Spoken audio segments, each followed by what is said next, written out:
Yeah, but it's a different interview. I was thinking and I said, what can I ask that isn't already known? But there are many things that I want people to know so that people can get to know you. So I feel like talking with you. Of course, because I'm giving you an interview. Why are you giving it to me? Of course. First, because I feel like it. Because already, I've known you for many years. 9 years, right? Something like that. 9 years. And because we are friends, you know, I'm a friend of your family, you're a friend of my family, and I feel like giving you an interview, and I do interviews with anyone, it's that simple. There are things to talk about. So how about in Saudi Arabia? Very well. The truth is that it's been almost 2 years, and I'm really enjoying the experience. Really? Yes. I like living here. So does my family. And I feel really good here, honestly. What is it like to move from Europe, playing for the best teams in Europe, to coming to a league that's rapidly growing? Thanks to you. You were the pioneer. Did you have the courage to say, I'll go to Saudi Arabia? Edu, it's very simple. All my life, I've been a person of challenges. I like challenges, different things, new things. And since I was 12, when I left Madeira, that's how my life has always been.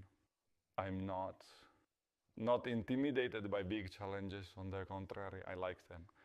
And the experience of going to Arabia, well, I must confess that it wasn't the same thought process as playing in Europe, in another country. Right. But it didn't keep me up at night, to be honest. It didn't, because I knew a little about what the league here was like. I knew from the history of many Portuguese players who had been here. In football, you know, everything is known. Everything. And the culture, I also knew about it because I had people living here. And as I said, it was an experience I was very excited about. A totally different direction in my life. And it was a challenge I really wanted. But it's not hard for you to change countries. Since you were 11 years old, you've gone from Madeira, Lisbon, Manchester, Madrid, Italy, and Manchester again. Honestly, no. It's just that you adapt well. I'm already used to it. I've always been since I was young when leaving home, moving between countries, cultures. So for me, it wasn't difficult, to be honest. What do you need, Chris, to feel good in a country? What do you need? I need to be with my family, first and foremost, with my children mainly, and Gio, obviously. To have everything, a family, that allows me to be well. Okay. Which means education, security, good schools, obviously a nice home, feeling good and feeling happy, because football is still a big part of my life. And if I'm doing well in football, then my family is happy too. It's still, huh? We'll still talk about that. Well, not bad, not bad. The Saudi Arabian League is growing. You're the pioneer. You are the one who arrived, the one who broke the market. You don't have to say it, I'll say it. Everyone wants to follow you. The best players want to follow you, and they have some of the best players in the world. I tell you, at the beginning, when I made the decision to come, I didn't think it would grow so fast, that there would be such a rapid change, but I knew that after 1 or 2 years, the league would be top tier as it is now. But it happened in the first year, so things moved very, very quickly. And obviously, I was the first to make that decision. And then star players from Europe also came here with the opportunity to have better contracts, a different experience, and to help in the Saudi project. And our leader of the country, Highness MBS, gave the opportunity to invest in many teams so that the league could be competitive, and that's why we are seeing the results.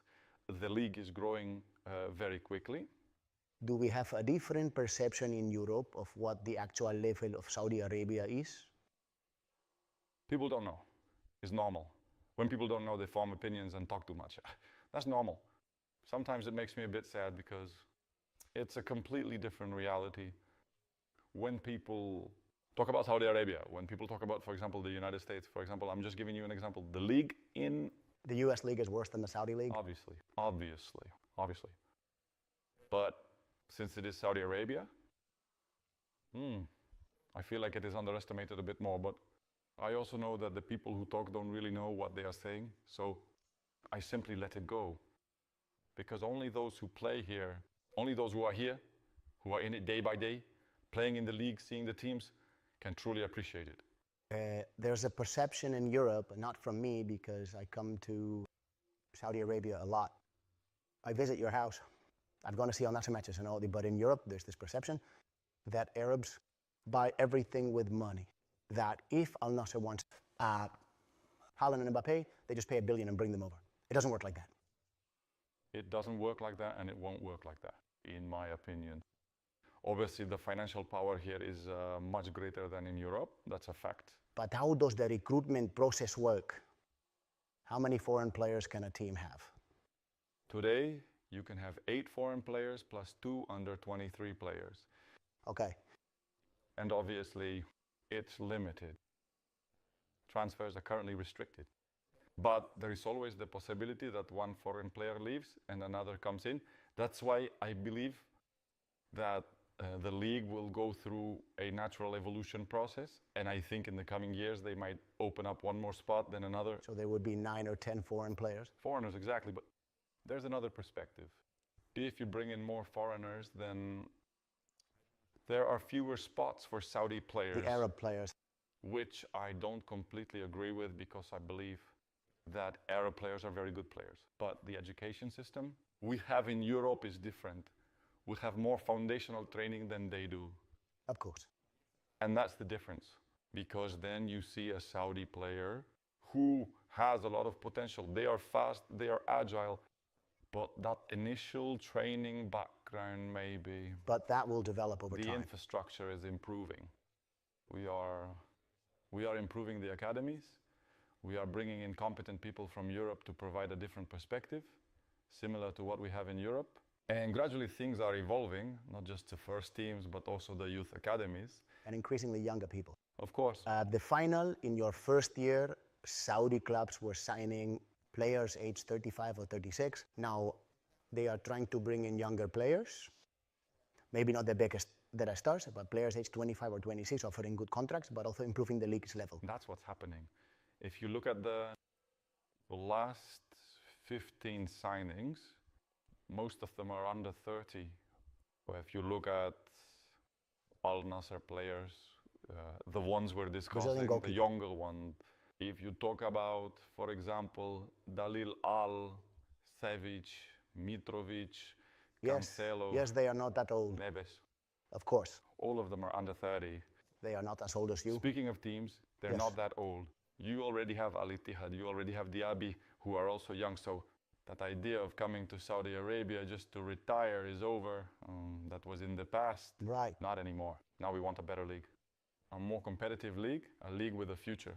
Because as you know, the World Cup is in 2034, and there is preparation leading up to that. And that's why I tell you, the league is evolving in a way, natural way, quickly, and in my opinion, it's becoming very attractive. That's true, that's true. It's not just about spending money. The government manages 4 teams and gives them some budget. A budget, some funding, right? Yes. It's not about saying, hey, let's pay $1 billion to bring the best player from Europe right now. It's not like that. It's not like that. It's about bringing a good product to the country and everyone benefits. It's a bit like that because at a league level, they try to be fair so that all the teams grow together. So that all the teams can grow equally. Exactly. And the same happens with the lower teams. They get help as well. For example, Nacho's team, they were also helped by bringing in good players. They had Nacho, they had Aubameyang. It's a team that was newly promoted to the first division, and they beat us 2 weeks ago. And they're not bad, huh? They're not bad, huh? It's a very good team, competitive, with high quality players. And that's why I'm telling you, little by little, the league is growing a lot. At a mental level, how do you manage mentally? You're about to turn 40. 40 years, huh? I don't age. You have a young face. You look young. How do you maintain that routine? Training, preparation, taking care of yourself. It's impossible, Chris, that you always feel like going to that gym and training at 39 years old. It's not about whether I feel like it. It's a commitment and a passion. and I still have the passion. I still wake up wanting to train and play matches. If you ask me, is it the same as before? Maybe not. Just a little less. Yeah. But the passion is still there. You understand? The passion is always here, and it's my motivation. I love what I do. I do it with passion. But is it hard? Is it hard for you? Obviously. But you go anyway. But I go. That's why it's about commitment. Commitment. Can you believe that I always want to go to the gym every day? No, it's not true. I don't always feel like going to the gym. I go because there is a commitment. Some days are better than others. Some days you're sad. Some days you're angry. Some days you're tired. But it's commitment. And I have that. Many people will say, why? 5 Champions League titles, 5 Ballon d'Ors, the highest paid athlete in history, the most goals ever scored. No one will ever catch you. Over 900 goals. Why? To make history. No, it's to keep making history. The history is already written. It's not about that because, to be very honest, I could retire today and I wouldn't regret anything, you know. I think it would be a shame because I still feel great. I am still making a difference. And that for me makes me think, hesitatingly saying, damn, I can continue making a difference for another year, maybe 2 more years. That's why I tell you, I've reached a phase in my life where I live very much in the present. I can't think too far ahead because, frankly, I don't have time and I don't want to. Various things have happened in my life that make me think this way, so I take it week by week, calmly, planning well, preparing for matches, for training, and enjoying football every day. What's your daily routine here in Riyadh, in Saudi Arabia? What does Cristiano Ronaldo do when he wakes up? I wake up, I like to have breakfast with my wife, with Gio, sit and chat, have my coffee before training, go to training, do my things, train well, go home, eat. I have to pick up my kids from school. You pick up the kids from school? Sometimes, Aha. with Gio. They have physical activities. I accompany Matteo, Alana, and Eva as well. Spending time with family, resting, recovering. Do you go out for dinner sometimes? I go out for dinner, but very rarely. I'm asking as if I didn't know. If I knew, yeah, right. But this is my routine. I try to do it. We go out for dinner many times. Of course. Chris, I've seen you, man. We've spent almost every summer together. Or many summers together. We have been to places like the Red Sea. We've been to Dubai. I don't know. Doesn't it scare you, man? You're the most followed person in the world, not just as an athlete. In the world. There's nowhere in the world you can go where people don't recognize you. Doesn't it overwhelm you? No. You know why? Because I've reached a point in my life where I think, why would I stress about something I can't change? Yes. That's the difference. Well, obviously there are things I'd like to do, but I don't think about them anymore. I know who I am. I know what's expected of me. I try to enjoy what I can do. We always focus on one criticism and forget that there are 100 positives. Instead of focusing on criticism, we should value the good. Yes. That's how I live my life, valuing what I can do, what makes me happy, and surrounding myself with people who make me happy. Everything else, it's normal. I'm not to blame for being the most famous, for being the most followed. It's part of life. People relate to me, people like Cristiano. Some don't, but even they still follow me and want to know. That's life. I'm used to it. It makes no difference to me. But wouldn't you like, just for one day? No. Damn, I don't want anyone to recognize me No, today. because I don't think about that. I understand your question, and obviously I'd like to just go outside, to sit at a bar, watch the cars pass by, and, well, have nobody bother me. But why would I waste time thinking about something that's impossible? That's a fantasy. Maybe a dream could happen. But it won't, you know? I focus on things that actually make me happy. Why would I do something like that if I know people are going to bother me? No, but I mean, there are many players or celebrities who get caught up in fame. Some players aren't even that well known, but they quickly let it get to their heads. But you, since you were 18 years old, you've never been able to go out without being recognized. What can I do? Should I be happy? Should I cry? Should I complain? No, I can't do that. I'm very happy with what I have and what I do. I'm with the people I love. I'm giving interviews to the people I want to talk to. Exactly. That's how I see it, you know? I focus on what's possible, not what's impossible. Is there still a part of that 9-year-old boy, a boy from Madeira, who dreamed of being a football player? Do you stop to reflect and say, damn, look at everything I've achieved? And many times, yes, you need something to happen to make you reflect on how good life has been to you in every aspect: football, personal life, family. And sometimes I reflect on that and think, why do I stress over small things? But it's also part of who I am. I think I'm such a competitive person that I often forget to appreciate what I have and what I've achieved. That's what keeps me motivated to do more and to be better year after year. I think that's what sets me apart from others, because maybe if someone else were in my position with all the advantages I have, they might have quit football 10 years ago. of course. But I still have this passion. Of course I do. And like I always say, I am different than the others. And I am saying this not just due to numbers, but in all aspects, both in football and outside. I am different. Yes. It's the same. I am different. So, You notice that, don't you? of course I notice it. I notice it. And as we say, how we always say, a pharmaceutical term is what the literature says.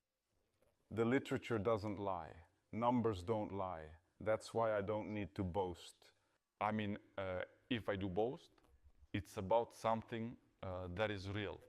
There's no shame in acknowledging the fact. You have changed football, not just in terms of numbers. You've changed terms of preparation before a match, before a game, before a training and recovery. The reality is that millions of kids and young athletes see you as a role model, because back when people used to say players shouldn't go to the gym, you were the first to do it. You were the first to arrive and the last to leave. Now you have a whole gym at home, many machines. You love studying, reading. Do you realize the impact you've had in football? I am aware of many things, and one of them is that, not just in terms of recovery, we are about to launch a brand with recovery products, and I believe people are going to love it, because I believe that the more time you spend training, the same amount of time should be spent on recovery. That's my philosophy, as I explained earlier. If you train for 3 hours a day, you should recover for 3 hours a day. That's my vision and life philosophy, more or less. It doesn't have to be the same, but I have many things on my mind. I am not easily influenced. I have had 22, 23, 24, 25 coaches in my career, and I have my own way of looking at football and life mainly, which is to demand the maximum, to stay fit, to recover well differently from others. I already know where you're going, and I will share my opinion. For example, the debate going on now where players are complaining about participating in many games, that they get injured. It's just that there are a lot of matches. There are many games, 3 games in 3 days. It's very difficult, to be honest. Yes, but you don't get injured. That's why Here in Saudi Arabia, you play every 3 days. People say, no, maybe I'd I play. play more in Saudi Arabia than in Europe, and the numbers show that. In the last 2 years, I have, for example, when I went to the national team, I was the player with the most minutes. In the European Championship, I was the player from the Portuguese national team with the most minutes. Why don't you get injured? Why are so many players worldwide getting injured, but not Cristiano at 39? I won't lie. But yes, there's a factor of luck and a factor of preparation. No, it was luck. Muscularly, how many times have you been Yes, injured but- in your career? Yeah, but Twice? That there was a breakage. what could it be too? Do you remember? I don't remember, thank God. But there is a factor. To minimize the risk of injury, there's a factor of luck in everything in life, but luck is so. I try to ensure minimizing the risk of injury is crucial. Yes, luck plays a role in life, but luck is something you create. And I believe that the number of games can be an important factor in the rise of injuries. That it has a correlation, in my opinion, yes. When you have less preparation time, your muscles recover less, your joints and bones take more damage. It's normal.